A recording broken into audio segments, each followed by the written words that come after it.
ከአዲስ አበባ አግብቼ የወሰድኩት ሰው ጉድ አደረገኝ። የቤት ኪራይም 3 ወር ውዝፍ አለብኝ እና በየወሩም ደግሞ ምንም ማገኘው ኢንካም የለኝም አለኝ ማለት ነው። ከዛ በኋላ ያው ተጨማሪ ስራ ያስኩኝ በየወሩ ለሱ መላክ ጀመርኩኝ። የቤት ኪራዩን መክፈል ጀመርኩ።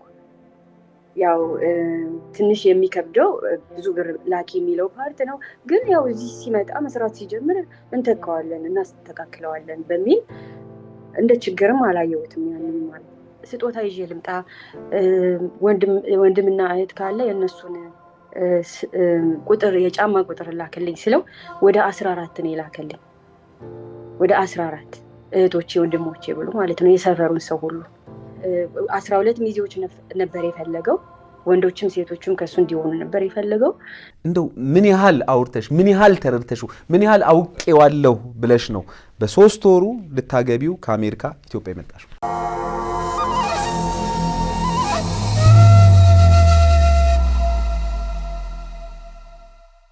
ሰላም ጤና ይስጥልን። የተከበራችሁ የዮሃ ሚዲያ ቤተሰቦች እንደምን ሰንብታችኋል? በዮሃ ሚዲያ የተለያዩ ቤተሰባዊ ማህበራዊ ያልተነኩን ያልተዳሰሱ ታሪኮችን ወደ እናንተ ወደ ተከበራችሁ ተመልካቾች እንደምናደርስ ይታወቃል። ዛሬም በአንድ ታሪክ ተገናኝተናል። የዛሬ ታሪካችን ቀጥታ ወደ ሀገረ አሜሪካ ይወስደናል። ከአዲስ አበባ አግብቼ የወሰድኩት ሰው ጉድ አደረገኝ ትላለች የዛሬ ተረኛ ባለ ታሪካችን ከአሜሪካ።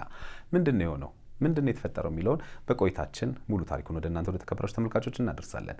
እኛን ማግኘት ስትፈልጉና በዮሃ ሚዲያ የሚቀርብ ታሪክ ካላችሁ ደውሉ። የመረጃ ክፍል ባለሙያዎች ሀሳባችሁን ተቀበለው ከኛ ጋር ያገናኟቸዋል። እኔ አለምሰገድ ታደሰ ነኝ። አብራችሁን ቆዩ። በኮሪደር ልማቷ እያሸበረቀች ባለችው በለቡ መብራት በ65395 ካሬ ላይ ባረፈው በዲኤምሲ ሪል ስቴት ውብ መንደር ውስጥ ዳያስፖራ ቁጥር 1ን ጨርሰን ዳያስፖራ ቁጥር 2ን እየሸጥን መሆኑ ይታወቃል። ሆኖም በውድ ደንበኞቻችን ጥያቄ መሰረት ግንባታቸው 50% በደረሱ ብሎኮቻችን ላይ ለጥቂት ደንበኞች በካሬ ከ78000 ብር ጀምሮ በ10% ቅድመ ክፍያ ከ60% የባንክ ብድር አማራጭ ጋር ለተከታታይ 5 ቀናት እየሸጥን እንገኛለን። ፈጥነው ይመዝገቡና ከጥቂቶቹ አንዱ ይሁኑ። ለመመዝገብ ከታች ያለው ስልክ ይጠቀሙ። ዲኤምሲ ሪል ስቴት፣ ደስታው እዚህ ይጀምራል።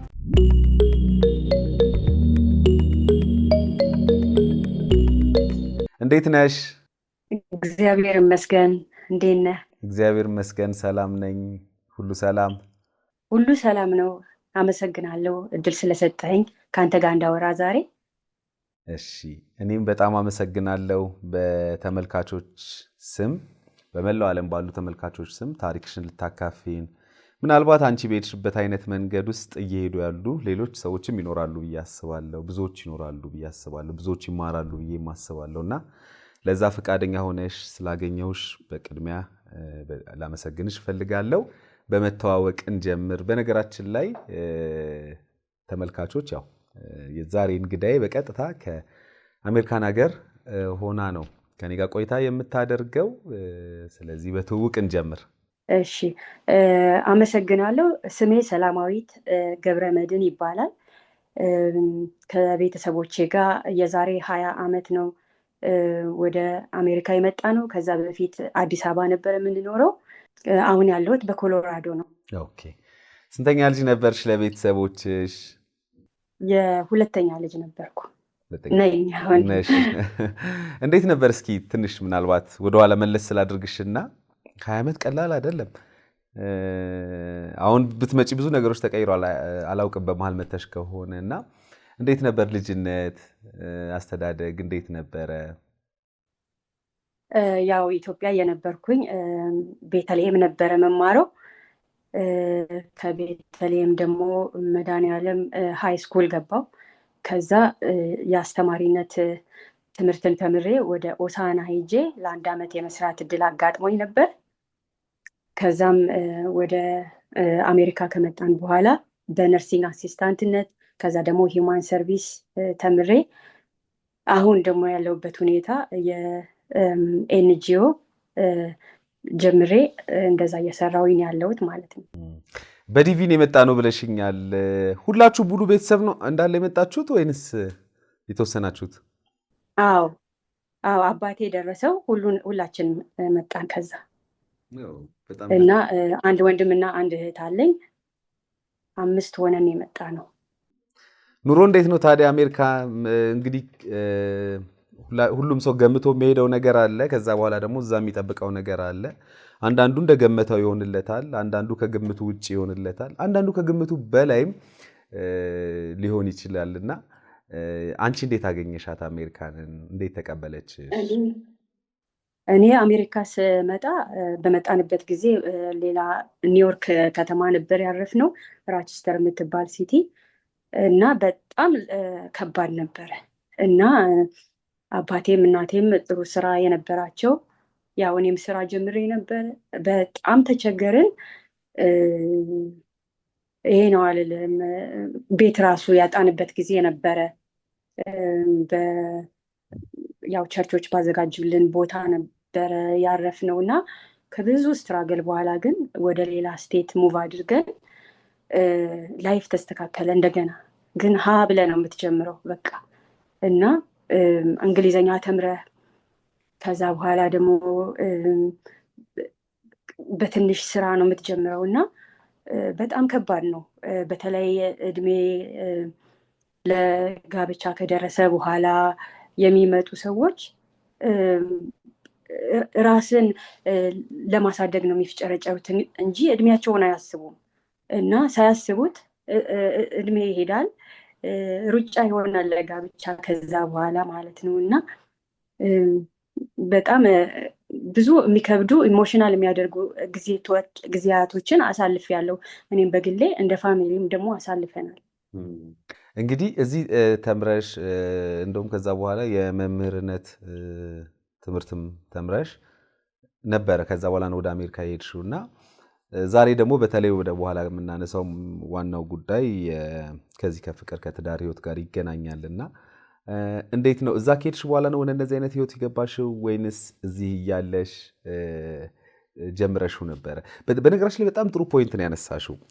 ይሄ እድሜያቸው ለጋብቻ ደርሶ ሴቶች ወንዶችም ሊሆኑ ይችላሉ፣ ግን በአብዛኛው ጊዜ ሴቶች ላይ ስለምናይ ነውና ሲሄዱ ከሀገር ሲሰደዱ የራስን ህይወት የቤተሰብን ህይወት ለመለወጥ በሚያደርጉት ጥረት ውስጥ የእድሜ መሄድ ይመጣልና ወይኔ ሳላገባ ሳልወልድ እንደው ሰው ምን ይለኛል፣ ማህበረሰብ ምን ይለኛል፣ ቤተሰብ ምን ይለኛል በሚል ያልተፈለገ ትዳር ውስጥ የገቡ እህቶችን አውቃለሁ። ያንን ጥያቄ ለመመለስ ብቻ ያን ጥያቄ ለመመለስ ስቃይ ውስጥ የገቡ ሰዎችን አውቃለሁኝና ይሄ ጥሩ ሀሳብ ነው ያነሳሽው። ብዙዎች እንደው ነቃ ብለው እንዲያዩበት እንዲያስቡትም ያደርጋል ብዬ እገምታለሁኝ። አንቺ እዚህ ጀምረሽ ነበረ የፍቅር እንደዚህ አይነት ግንኙነቶችን ወይንስ እዛ ከሄድሽ በኋላ ነው? አልጀመርኩም ነበረ። ኢትዮጵያ የነበርኩ ያው በእምነቴ ፕሮቴስታንት በልምድ ደግሞ ጴንጤ የሚባል ነኝ እና መሰረተ ክርስቶስ ነበረ የተማርኩት። በጣም ዲሰንት የሆነ ቸርች ነው ሰሜን መሰረተ ክርስቶስ። በዚህ አጋጣሚ ማመስገን ፈልጋለሁ። በእግዚአብሔር ቃል በደንብ ነው ያሳደጉን እና በጣም ራሴን ጠብቄ ነበረ ትክክለኛውን ትዳር ለማግኘት ራሴን ጠብቄ ነበር እና እዚህም ሀገር መጥቼ ያንኑ ነበረ ያካሄድኩት እና 2018 ላይ አባቴ ያው የሀገርን መለወጥ አይቶ አሁን ያለው መንግስት በገባበት ጊዜ ያው ደስታውን ለመግለጽ ወደ ኢትዮጵያ ከእናቴ ጋር ይመጣል ማለት ነው እና በዛ ሰዓት ላይ አባቴ ይታመማል እና ሀርት አታክ ነበር የታመመው። በዛ ሰዓት ላይ በህልሜ አየሁኝ ማለት ነው። አባቴ ታሞ አይሲዩ ሆኖ በህልሜ አየሁኝ እና እናቴ ጋር ደጋግሜ ደወልኩላት፣ አታነሳም እና ግን በአጋጣሚ ያው አወቅኩኝ ማለት ነው አባቴ በጣም ታሞ አይሲዩ እንደነበር በጊዜው። ከዛ ሁላችንም እዚህ ያለን ተሰብስበን ሄድን፣ እኔ ወንድሜና እህቴ አብረን ሄድን ሁላችንም ማለት ነው እና አባታችን የነበረበት ሁኔታ በጣም ከባድ ነበር። አይሲዩ ነበር። ወደ አሜሪካ ይዘነው ለመመለስ ነበረ። እዚህ ደግሞ ጥሩ ኢንሹራንስም ስለነበረው የሚታከምበት ችግር አልነበረውም እና እዛ ስንሄድ ግን በጣም ከብዶ አገኘ ነው። በቃ ፍላይት ለማድረግ ራሱ ዶክተሩ እንደማይፈቅድልን ነገረን እና ለ10 ቀን ያህል ካስታመምነው በኋላ አረፈ ማለት ነው አባቴ እና ሰማይ ምድሩን የዞረብኝ እና አባቴ በጣም መልካም ሰው ነበረ። በጣም ከብዶኝ ነበረ። በጣም መጽናናት ያቃተኝ ጊዜ ነበር። በዛ አጋጣሚ ነው አንድ የምናውቃት ጓደኛችን ልታስተዋውቀኝ ፈለገች ከሰው ጋር ማለት ነው። እና ከዛ በፊት ግን የጸሎት ፕሮግራም እናድርግ ብላ ይዛኝ ትሄዳለች ማለት ነው ቤቷ። እኔም የኔም ቤተሰብ በሙሉ አብረን እንሄድና ያው የተጋበዘው አገልጋይ በጣም መተንበይ ይችል ነበረ። በቃ በውስጣችን ያለውን ነገር ምናምን ተነበያልን ማለት ነው። እና እኛ ደግሞ ከኢትዮጵያ የወጣ ነው ከረጅም ጊዜ በኋላ ስለነበር በቃ ገረመን። እንዲህም አለ እንዴ ብለን ብቻ እግዚአብሔርን አመስግነን ወጣን ማለት ነው። እና በነጋታው ግን እሷ እኔ ሰው ላስተዋውቅሽ ብላ ይዛኝ ስትሄድ ይሄ ሲተነበይ የነበረውን አገልጋይ ታገናኘኛለች ማለት ነው። እና እኔ ደግሞ በቃ ወዲያው ውስጤ ሪጀክት አደረገ። በቃ ትላንትና ትንቢት ነግሮኝ የነገረኝን ትንቢት እሱ ሊፈጽመው እንዳይሆን ብቻ ብዬ ምን አይነት ትንቢት ነበር የነገረሽ? ትንቢቱ በቅርብ ጊዜ እንደማገባ ነበር ትንቢት በቅርብ እንደምታገቢ። እና ከዛም በፊት ደግሞ አንዳንድ ነገሮች ቻሌንጆች ነበሩ በህይወቴ እና እሱንም ተናገረ። ከዛ በቅርብ ጊዜ በአጭር ጊዜ በቃ ደርሷል ብሎሻል እግዚአብሔር ምናምን የሚል ትንቢት ነበረ። እና ከዛም በኋላ በቃ እኔ ደግሞ የእውነት ሬዲ ነበርኩኝ። በቃ ሬዲ ነበር ከዛ በኋላ ምክንያቱም በቃ ካለ አባቴ መመለሴን ወደ ኢትዮጵያ ወደ አሜሪካ ሳስበው በቃ ምንም ለመቀበል ሬዲ ነበርኩኝ። ጊዜው ለእኔ በጣም አዳጋች ነበረ እና ከዛ ግን ያው ይሄንን ሰው ተዋወቅኩት። ከዛ በቃ መጀመሪያ ላይ ያው አብረውን ነበሩ። ከዛ ግን ብቻችሁን እሱን የምታውቀው ሴት አለች፣ እኔን ደግሞ የምታውቀኛለች። ያችኛዋ አውቀዋለሁ ብላ ነው ያመጣችው። ሁሉ ነገር አውቃለሁ ስለሱ ብላ ነው ያመጣችው። እችኛዋ ደግሞ እኔን አውቃለሁ ብላ ነው። ሁለቱ ደግሞ ጓደኛ ማቾች ናቸው። እና ከዛ በቃ ተነጋገሩ ብለውን ጥለውን ሄዱ ማለት ነው። ፒያሳ አካባቢ የሆነ ኬክ ቤት ነው። እና ከዛ እዛ እያወራን በቃ በጣም በህይወቱ ላይ በጣም ከባድ ታይም እንዳሳለፈ፣ ልጅነቱ በጣም ከባድ እንደነበረ፣ እናትና አባት በህይወቱ እንደሌሉ፣ የጎዳና ተዳዳሪ ሆኖ ያደገበት ጊዜ እንደነበረ እና ከፋሚሊ ወደ ፋሚሊ እየሄደ እንዳደገ ምናምን በቃ በጣም ከባድ ላይፍ ሲነግረኝ በጣም አዘንኩኝ። በቃ እኔ እንደዛ አላለፍኩም። እኔ አንድ ሰው እንዴት በዚህ ከባድ ህይወት ያልፋል ብዬ በጣም አዘንኩኝ ለሱ። እና ከዛም በኋላ በቃ እኔ ውስጤ ተቀብሎሻል፣ አንቺ ደግሞ እኔ በህይወቴ የማልወደው ነገር የሚክደኝ ሰው ነው እና አንቺ ለማግባት እኔ ሬዲ ነኝ፣ ውስጤ ፈቅዷል፣ ውስጤ መንፈሴ ፈቅዷል ይለኛል ማለት ነው። እና ከዛ እኔ ደግሞ በቃ ምንም ችግር የለም እንነጋገራለን፣ ነገሩ እናያለን ምናምን አልኩኝ ማለት ነው። ከዛ ወደ ታክሲ እየሸኘኝ ማታ ላይ ማለት ነው ወደ ታክሲ እየሸኘኝ የሆነ ፎቶ ቤት ካልገባን ይለኛል ማለት ነው።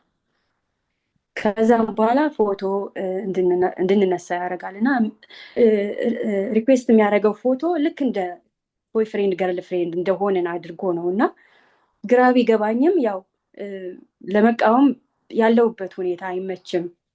ብቻዬን ነኝ ያለሁት፣ ማላቀው ቦታ ከረጅም ጊዜ በኋላ ነው የመጣሁት። ስለዚህ ተስማማው በቃ እሱ የሚለውን አይነት ፎቶ ማለት ነው። አሁን እያልሽኝ ያለሽው በሀዘንሽ ማግስት አንድ ቀን ያየሽው ከዛ ተነበየ፣ ለዛውም እንደምታገቢ። አሁን አንድ ጥያቄ ላነሳልሽ ስለሆነ ነው ይሄን ወደኋላ እየመለስኩሽ ያለሁት። ከዛ ተነበየልሽ በቅርብ እንደምታገቢ ምናምን፣ ሙሽራሽ ደርሷል ምን አለሽ። ከዛ በኋላ አንድ ቀን ነው የተገናኘሽው፣ አየሽው አንድ ቀን። ከዛ በኋላ እነሱ እንትን አደረጓቸዋል፣ የአንቺ ጓደኛ አንቺን፣ ያቺኛዋ ደግሞ እሱን አልሽና እናንተ ተገናኛችሁ። በአንድ ቀን ከዛ በአንድ ቀን ላግባሽ ሲልሽ ሰው፣ በአንድ ቀን እኔ ባልሽ ልሁን ሲል ሰው ኢሚዲየትሊ ማለት እሺ እኔ አሁን ስለማላውቅ ወይ ግራ ስለገባኝ ሊሆን ይችላል። ከዛሽ ላስብበት እኮ አንድ ነገር ነው እንዴ። እኛ ድሮ መቼም ያው በእኔም በአንቺም እድሜ እናውቀዋለን። ሴቶች ላስብበት ካለች ምንድነው እየተባለ ምን ያህል ጊዜ ትቆያለች እየተባለ በድሮ እንኳን ገርል ፍሬንድ ቦይ ፍሬንድ ሲያዝ እንኳን አሁን በዚህ ጊዜ ይቅርና ማለት ነው። ሶ በአንድ ቀን አንቺ እኔ ባልሽ ሆናለሁ ሲልሽ የሆነ ሰንበዲ የማታውቂው የትም የማታውቂው ሰው ኢቭን እኔ ሙሉ ስሙን በዛን ዕለት አታውቂም፣ እኔ እርግጠኛ ነኝ። እንደዛ አይነትን ሰው ላግባሽ እሺ ላስብበት አንድ ጥያቄ ነው። ፎቶ እንዴት ሰው እንደ ፍቅረኛና እንደ እንትን ይነሳል? ምን አደረገ መሰለ፣ እዛው አካባቢ ቲሸርት ገዛ፣ የሕፃን ልጅ ቲሸርት እና ለመጀመሪያ ልጃችን የሚሆን ቲሸርት ነው ብሎ ያንን ቲሸርት ገዝቶ ከዚህ ቲሸርት ጋር ፎቶ እንነሳለን አለኝ ማለት ነው። እና ያንተ ጥያቄ ለእኔም ነው።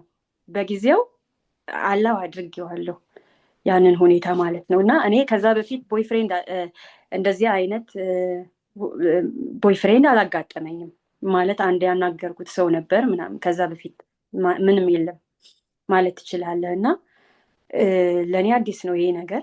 ኢትዮጵያም ለየት ብለው ነው የጠበቁኝ። እኔ ከረጅም ዓመት በኋላ ነው ተመልሼ የሄድኩት እና ለወጥ ብለዋል ሰዎቹም እና አፕሮቹም ይለያል። እና በቃ ዝም ብለህ ነው የምታየው ነገሮችን እና ልክ ነህ። አሁን ላይ ቆሜ ሳየው ኖ ማለት ምን ነበረብኝ፣ ግን ያው አላልኩም። ተነሳውኝ ፎቶውን ምን ጉዳት አለው ብዬ ማለት ነው። አንዴ ቁጭ በይበት ይለኛል፣ አንዴ ትከሻውን እቀፊው ይለኛል፣ አንዴ እንደዛ አይነት ነገር አለ። እንደዛ አይነት ፎቶ ነው እንድንነሳ የተደረገው ማለት ነው። እና ያው በጆሮ መጀመሪያ ነገረው ለፎቶ አንሹ ማለት ነው። እና ፎቶ አንሹ ነው የሚያዝን ማለት እንደዚህ አድርጉ እንደዚህ አድርጉ እያለ እና ኤኒዌይ እቤት ገባን። እቤት አስገባኝና ሄደ ማለት ነው። ሸኝቶኝ ሄደ በታክሲ። እና ከዛም በኋላ ያው እኔ እንጋባለን እሺ አላልኩትም፣ አስብበታለሁ እኔ ያልኩት። በእርግጥ ግን በነጋታው እንገናኛለን፣ ምሳ ጋብዝሻለሁ እንገናኛለን። ከዛ እንደዚህ ብሎኛል ብዬ ነገርኳት ላስተዋወቀችን ሰው። ያው በጣም አርፍዶም ቢሆን 2 ሰዓት ምናምን አስጠብቆኝ መጣ ማለት ነው። መጣ ምሳ በላን ምናምን እና ፓስተሬ ነው ብሎ አንዱን ሰው ይዞ መጣ ማለት ነው። ፓስተሬ ነው ብሎ እና ከዛም በኋላ ልንጋባ ነው ምናምን ብሎ ለሱ ነገረው ማለት ነው። እና ከዛ ፎቶውን አሳየው፣ የተነሳነውን ፎቶ ተቀብሎ ነበር የመጣው፣ አሳየው። ከዛም በኋላ ደነገጠ። ፓስተር ያለው ሰው ደነገጠ። እንዴት መቼ ምን ያልተዋወቃችሁ ምናምን ብሎ ጠየቀ። መጠየቅ ያለበትን ጥያቄ ጠየቀ። እና ለእኔም ምንድነው በውስጥ የምለው በቃ አሁን አሜሪካ ከሄድኩኝ ከዛ ድምፄን አጠፋበታለሁ፣ ምንም ይሄን ነገር እንዳልተፈጠረ አደርጋለሁ ብዬ ለራሴ አሰብኩ ማለት ነው። እና ከዛም በኋላ ምን ሆነ፣ ከዛ ቀን በኋላ ደግሞ ወደ አሜሪካ የምንመለስበት ጊዜ ነበር። ቀለበት ይዞ መጣ ኤርፖርት እና የእጮኝነት ቀለበት ብሎ መጣ። እንዴ እኔ እናንተ እኮ ገና አልተዋወቅንም፣ ገና እኮ ሞር መተዋወቅ አለብን። ባይሆን ከ3 ወር በኋላ ሌላ ፈቃድ ስላለኝ ከስራ ቦታ ከ3 ወር በኋላ አመጣለሁ፣ ሞር እንግባባለን አልኩት ማለት ነው። አይ በቃ እኔ ወስኛለሁ የሚል ነው ይሄ ወስኛለሁ የሚል ቀለበት ነው። አንቺን ግን እጠብቅሻለሁ፣ እስከምትወስኝ ጊዜ ድረስ እጠብቅሻለሁ፣ እኔ ግን ወስኛለሁ ይለኛል ማለት ነው። ከዛም በኋላ ቀለበቱን እሺ ብዬ ተቀበልኩኝ። ፎቶውን ደግሞ ሰጠኝ ማለት ነው፣ የተነሳንበትን ፎቶ። ከዛ ከመጣን በኋላ ያው አፕላይ አድርጊ ለፊያንሴ አፕላይ አድርጊ አለኝ ማለት ነው። ኦልሬዲ ይህን ኢንፎርሜሽን ያውቅ ነበር ማለት ነው አልኩኝ። እና በጊዜው ግን ያው በጣም በአባቴም ሀዘን መተውም ሀዘን የሚደርሱ ሰዎች ነበሩ። በጣም ትልቅ ዲስትራክሽን ሆነልኝ ማለት ነው። እና በናወራ ነበረ። ቀንና ሌሊት ነው የምናወራው። ከዛም በኋላ የሆነ ግጥም ላኩለት እና በቃ እንደዚህ ወረት ሆኜ እንዳልቀር እንደዚህ የጀመርነው ፍቅር ወረት ሆኜብህ በኋላ እንዳትተወኝ የሚል ግጥም ጻፍኩለት ማለት ነው። ከዛ እንደዛ አይነት ግጥም ስጽፍለት እሱ መልሶ ሌላ ግጥም ጻፈ ማለት ነው። ከዛም በኋላ ንግግራችን ወደ ግጥም ተለወጠ። ባኬን ፎርስ የምንነጋገረው በግጥም ሆነ ማለት ነው። እና እኔም ትንሽ የግጥም ነገር ነበረችኝ። በቃ መጻፍ ጀመርን እና መጻጻፍ ጀመርን እና ነገሩም ላይክ ግጥም የቻለልን ነው የምናወራውን እንጂ አብዛኛውን ቁም ነገርና ሞር ኢምፖርታንት ነገር የሆነው ላይ ብዙ አሁን ላይ ቆሜ ሳስበው መጠየቅ ያለባቸው ጥያቄዎች መታየት ያለባቸውን እሱን አላደረግንም በጊዜው። እና እኔ ደግሞ ያው አገልጋይም ነው፣ ይተነብያል፣ ይዘምራል። ምንም ያህል ቢከፋ መቼስ መጥፎ ነገር ሊያደርግብኝ አይችልም። እሱ ደግሞ የጎደለው ፍቅር ነው። እኔ ደግሞ ፍቅር የምሰጥ ሰው ነኝ አይደለም እና ላገባሁት ሰው በጣም በቃ ልቤ ለሰው የሚራራ ሰው ነኝ እና ምንም እኔ ጋር መጥቶ ምንም አይከብደውም፣ ላይፉ መጥፎ አይሆንም የሚል ሀሳብ አሰብኩ። በቃ ውስጤን አሳመንኩትና ከእህቴ ጋር ተነጋገርንና በቃ ምን አለች፣ አሁን ከ3 ወር በኋላ ሄደሽ ደግሞ በደንብ እዩ፣ በደንብ ተዋወቁ፣ ዴት አድርጉ አለችኝ ማለት ነው። እኔም ሀሳቡን ወደድኩትና በቃ ሰፕራይዝ ነው የማደርገው ሄጄ አልኩኝ። ከዛ ሰፕራይዝ ካረግሹ ላታገኙ ትችያለሽ ስትለኝ ደውዬ ነገርኩት። ልመጣ ነው ከ3 ወር በኋላ አልኩት። ከዛ አይ ከመጣሽማ መጋባት ነው ያለብን እና እግዚአብሔር ተናግሮኛል፣ በቃ እኔ ወስኛለሁ በራሴ፣ አንቺ ከመጣሽ ግን መጋባት ነው ያለብን ምናምን ይለኛል ማለት ነው። ከዛ አማከርኳቸው ቤተሰቦቼን። ከዛም በኋላ ምንም አልተቃወሙም። ኦልሬዲ መንፈሳዊ ሰው ሆኖ ስለቀረበ ብዙ ጊዜ በተለይ እናቴ በጣም ነው ፕሮቴክቲቭ ነች። በቃ ሰው ቶሎ አታምንም ወደ እኔ የሚቀርበውን ወደ እኛ የሚቀርበውን በአጠቃላይ። እና እሱ ግን ያው በቃ እግዚአብሔርን ሲያገለግል ስላዩት ሁሉም ተቀበሉ ነገሩን ማለት ነው። እና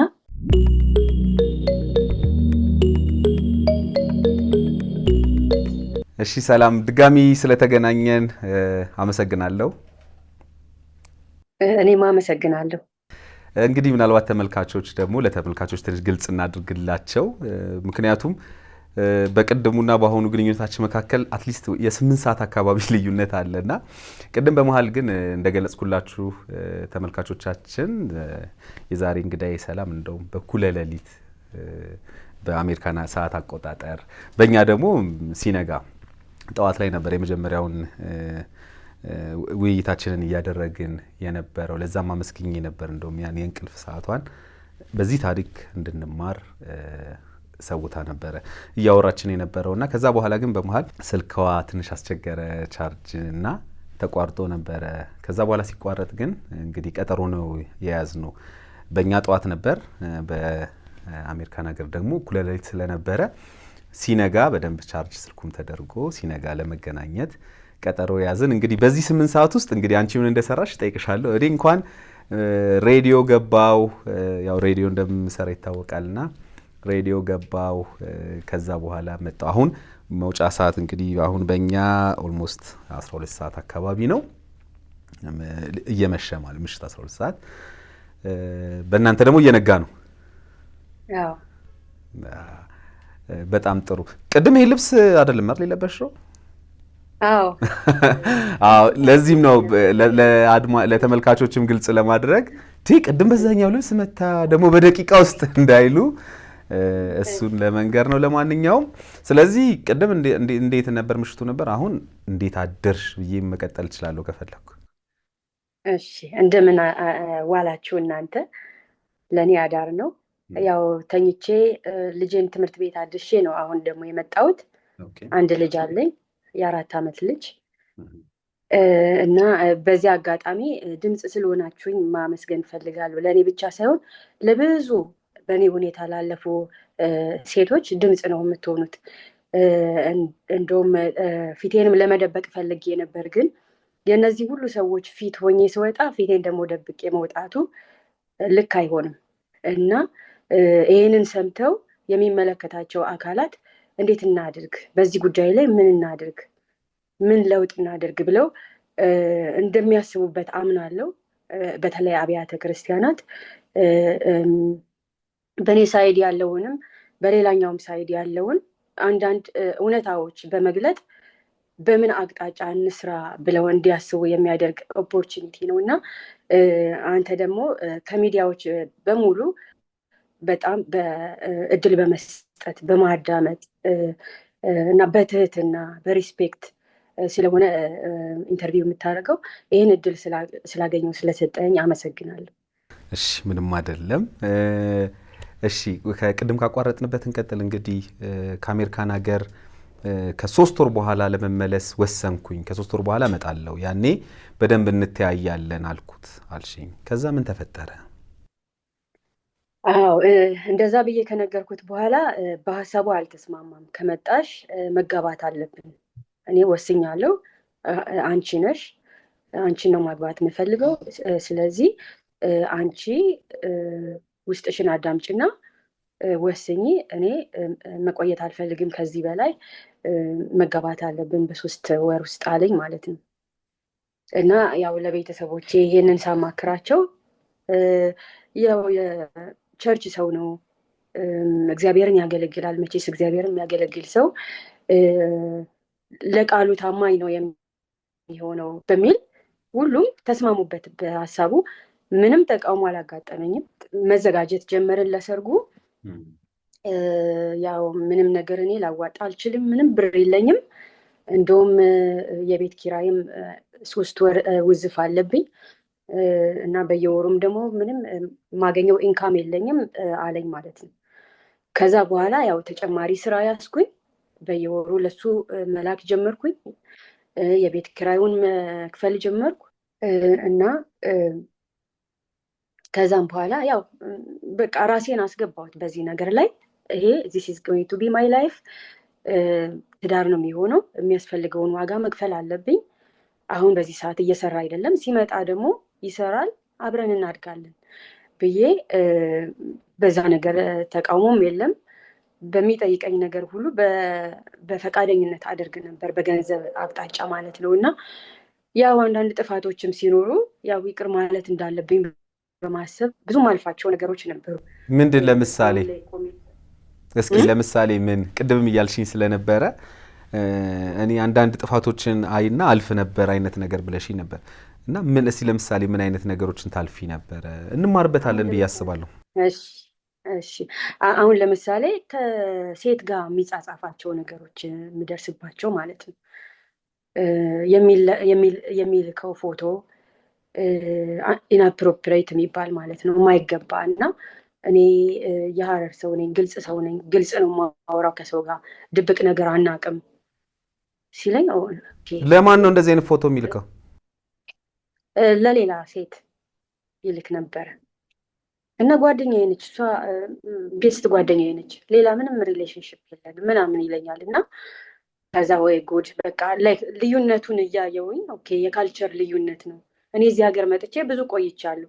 እዚህ ሀገር ልክ አይደለም የሚባለው እንግዲህ ኢትዮጵያ ውስጥ ኖርማል ሊሆን ይችላል ብዬ ያንን ልዩነታችንን ለመቀበል ሞከርኩና እኔ ራሱ በጣም ይገርመኛል እንዴት አድርጌ እንደዛ አይነት ነገሩን እንዳለፍኩት።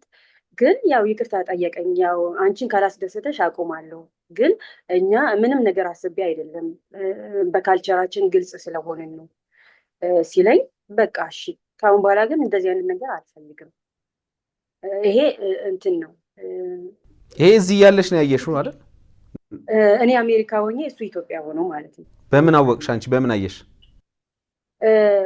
ፌስቡኩ ላይ ተቸገረ ማለት ነው። ፓስዋርዱን ተቸገረ አፕዴት አድርጌልኝ ሲለኝ ለወጥኩለት ማለት ነው የፌስቡክ ፓስወርዱን።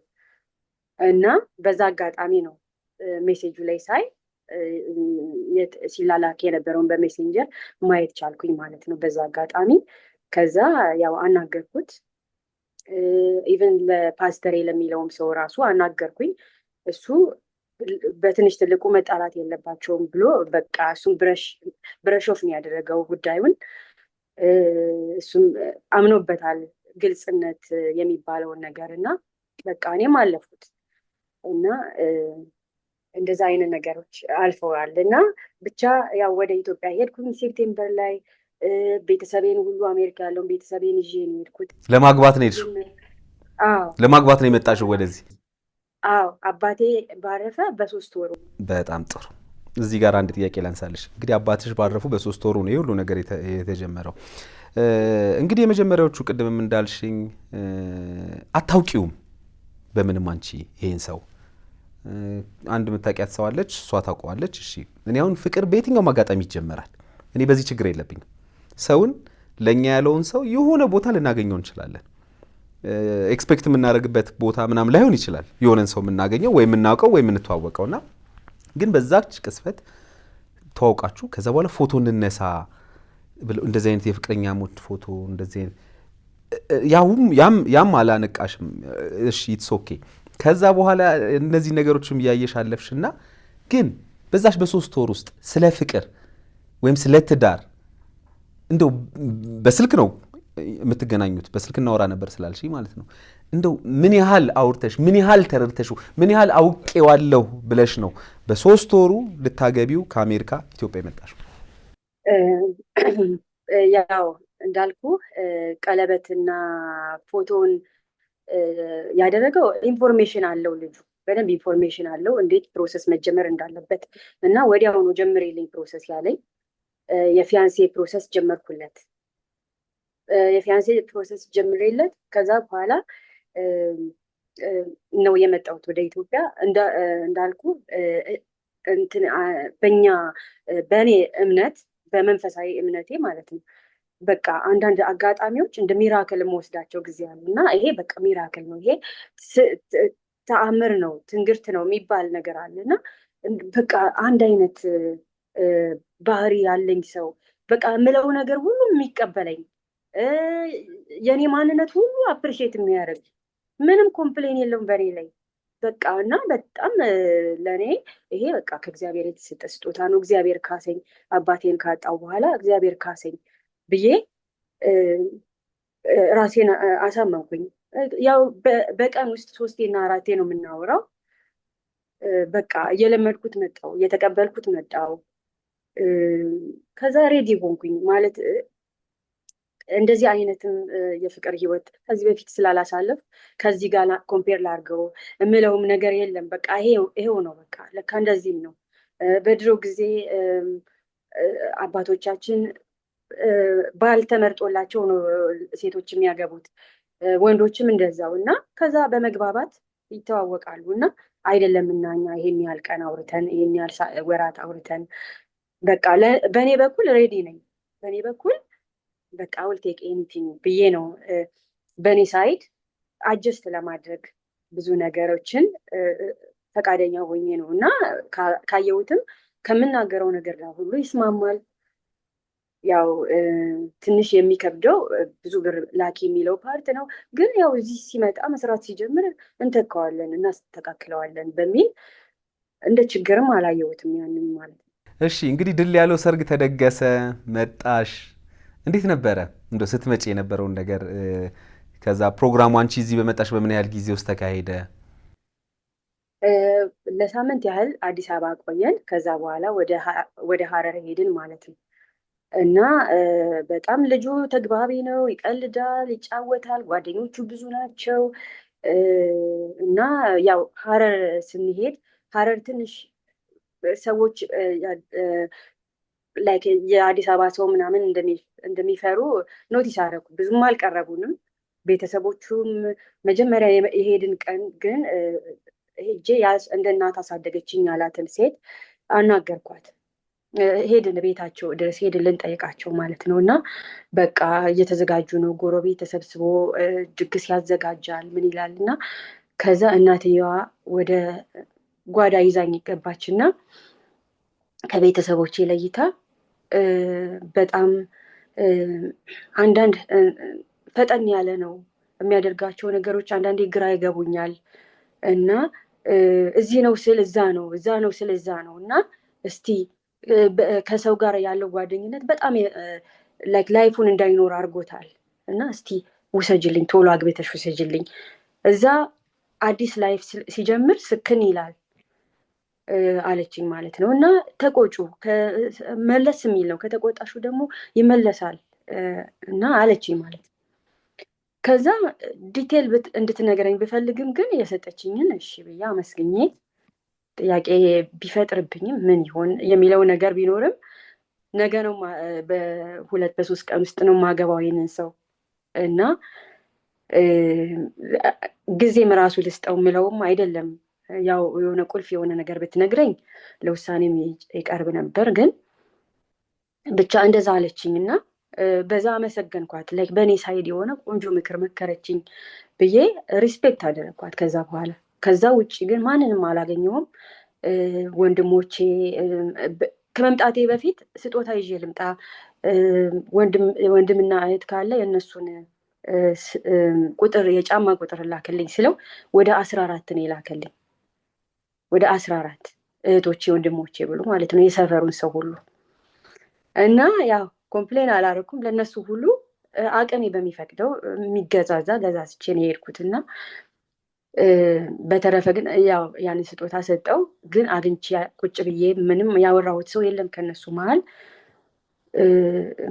በቃ የምሄድበት ቦታ ሁሉ እሱ የወሰደኝ ቦታ ነው የምወስደው የሚሄደው። እስቲ እንትናን በዚህ ጉዳይ ላናገር የምለውም የለም። ጥያቄ ቢፈጥርብኝም በአንዳንድ ነገሮች ጥያቄ ቢፈጥሩብኝም የማናግረውም ሰው አልነበረም በጉዳዩ። ያው ከሱ ጋር ብዙ ፊት ለፊት የተነጋገርኳቸው ነገሮች ነበሩ። አሁን ለምሳሌ ልክ ሀረር ከደረስን በኋላ ጥሎኝ ሄደ ማለት ነው። ከጓደኞቹ ጋር ጥሎኝ ሄደ ቀኑን ሙሉ ማለት ነው። እና እንዴት ሀገር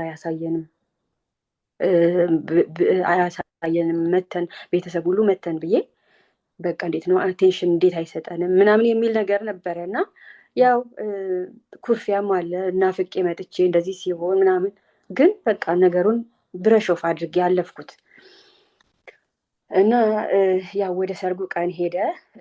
12 ሚዜዎች ነበር የፈለገው፣ ወንዶችም ሴቶችም ከሱ እንዲሆኑ ነበር የፈለገው።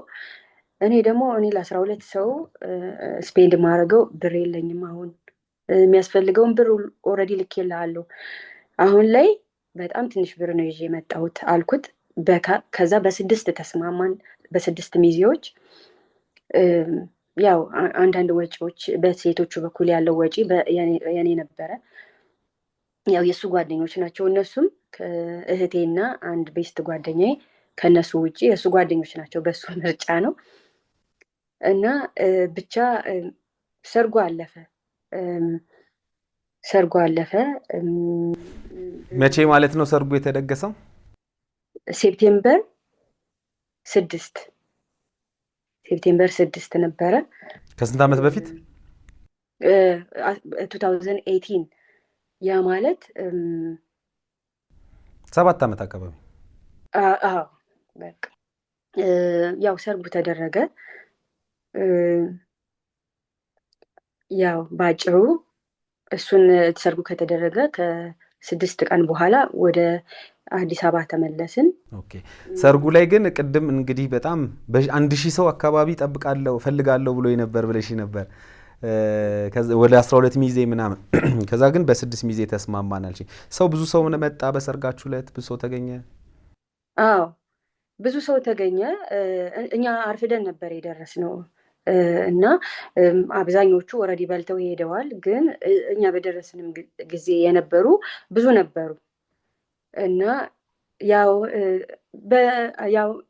ከረጅም ጊዜ በኋላ መምጣት ደግሞ የማታውቀው ሀገር መሄድ ብዙ ነገሮችን በዝምታ እንድታሳልፍ ያደርግሃል። እና እኔ አንዳንድ ኮመንቶች ነበሩ።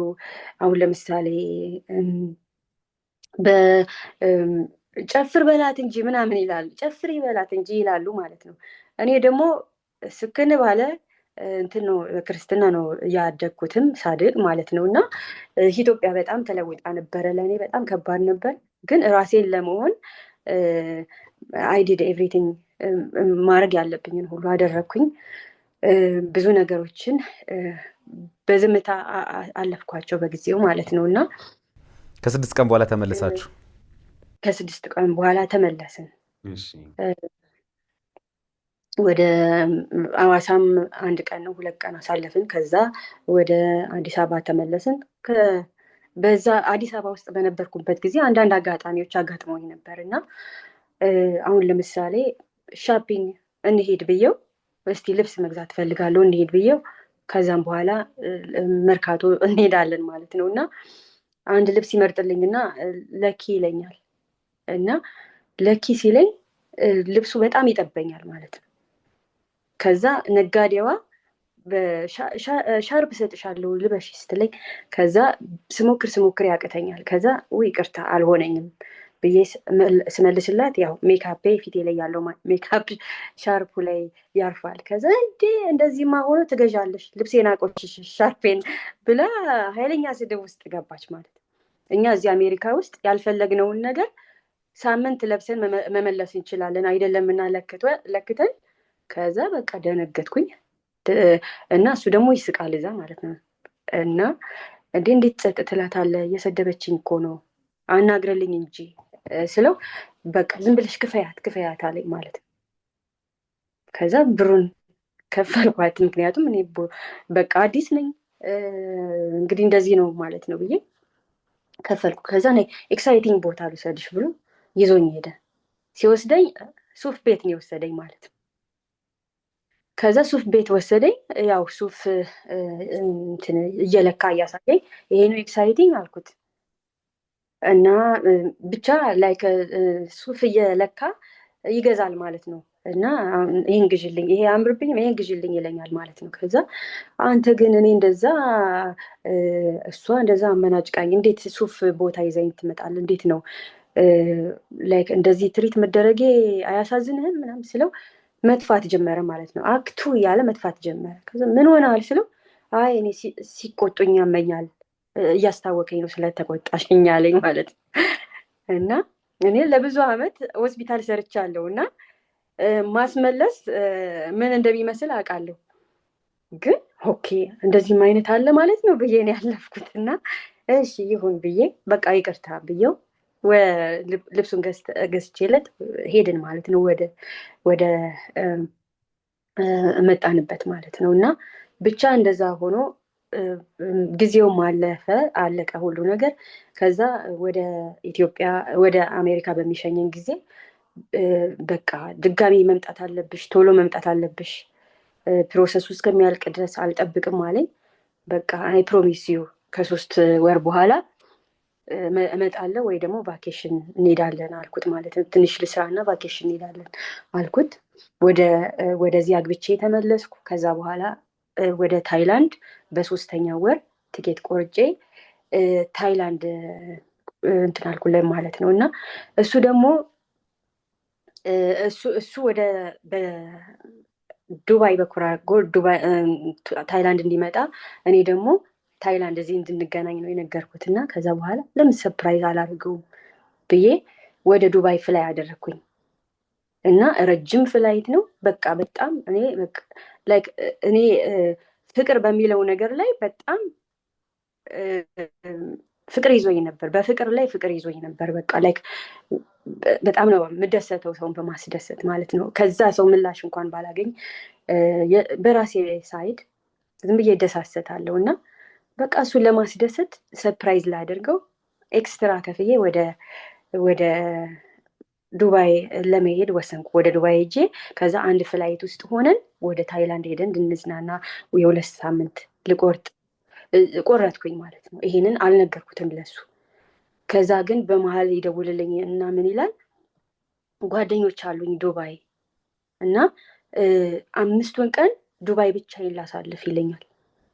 ሌላውን 5 ቀን ከአንቺ ጋር አሳልፋለሁ። ስለዚህ ለዱባይ ቪዛ አፕላይ አድርጊልኝና ከዛ በኋላ ዱባይ 5 ቀን ድዝናና ትኬቱን ለውጭልኝ አለኝ ማለት ነው። በቃ እኔ እሱን ሰርፕራይዝ ለማድረግ እንዲሳረግ እሱ ደግሞ ከጓደኞቹ ጋር ለማሳለፍ ዱባይ ሄዶ ቫኬሽናችንን ቆረጠ ማለት ነው። እና በዛ በጣም ተበሳጨውኝ። ያው ግልጽ ነው የምናገረው። በቃ እንደውም ይቅር፣ ምንም ቫኬሽኑ ይቅር፣ ሁሉንም ካንስል አደርጋለሁ አልኩት። ከዛ በኋላ ላይ ደግሞ ለምኖኝ በቃ ይቅርታ አለኝ። ከዛ ይቅርታ ሲለኝ እሺ አልኩኝ፣ ኪፕ አደረግኩት በዛው። ከዛ ወደ ዱባይ ሄድኩኝ ማለት ነው። ወደ ዱባይ በሚሄድበት ሰዓት አይ ወስ ሶ ኤክሳይትድ። በቃ ሲያየኝ እንዴት ነው ኤክሳይትድ የሚሆነው? በቃ ሂውል ቢ ሰርፕራይዝድ እያልኩ መንገዷ እፍን ያለችው በአንድ ጊዜ ማለት ነው። ያን በማሰብ ረጅም ፍላይት ነው፣ ወደ 20 ምናምን ሰዓት ነው ኤክስትራ ፍላይት። እና እዛ ስደርስ